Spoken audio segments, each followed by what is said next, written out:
I'm working on a landing page for one of my clients, and here there is a go to element button, and when I click this button, uh, it will take me to this form. When I click here, uh, it is too fast, so it's looking kind of weird.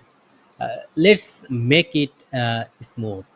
Okay, what we can do, just go to custom css page and add a line of code. HTML scroll behavior, just write here smooth and save it. I need to publish this page. This is being published.